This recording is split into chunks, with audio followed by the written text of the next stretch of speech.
Residence degli Ulivi, l'incanto della natura per chi vive in città. Telefono 0962 96 4192 348 01 17 609. 16 narcotrafficanti legati al clan dell''ndrangheta dei Barbaro di Platì e da quello della Camorra dei La Torre di Mondragone sono stati arrestati oggi dalla Guardia di Finanza. I malviventi gestivano il traffico di droga proveniente dall'Olanda. Nell'operazione denominata Tamanaco, dall'albergo di Caracas in Venezuela, dove avvenivano gli incontri tra narcos, sono stati sequestrati 700 kg di cocaina e beni per un valore di circa 80 milioni di euro. I militari hanno arrestato ad Amsterdam anche 4 broker internazionali.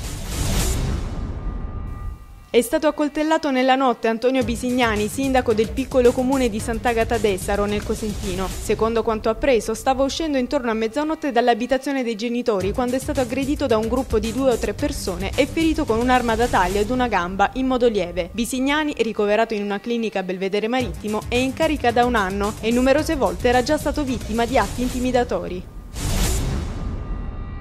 Il sindaco di Catanzaro, Rosario Olivo, si è dimesso durante la seduta del Consiglio Comunale di ieri, dopo che la maggioranza è andata sotto. È successo nella votazione sulla nomina del componente del Collegio dei Revisori dei Conti del Comune, in sostituzione dell'avvocato Salvatore Muleo, dimissionario. Prendo atto che la maggioranza non è più quella scaturita dalle urne nelle elezioni del 2006, ha detto Olivo, ma un'altra nella quale non mi riconosco. Ha poi ringraziato la città.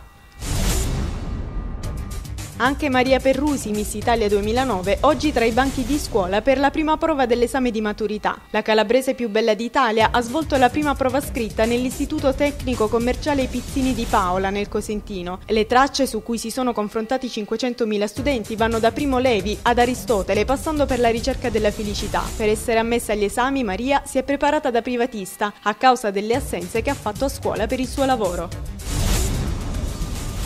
La realizzazione di una mappa interattiva delle zone archeologiche è una sistemazione della biblioteca e del museo civico ospitati nel castello Fortezza di Carlo V di Crotone. Questi gli interventi per un ammontare di 600.000 euro annunciati dall'assessore all'identità del comune Silvano Cavarretta. Si tratta di fondi dell'accordo di programma quadro. La mappa interattiva dell'archeologia è la prima del genere in Calabria. Per questo motivo il progetto si avvarrà della collaborazione con la Soprintendenza dei Beni Archeologici.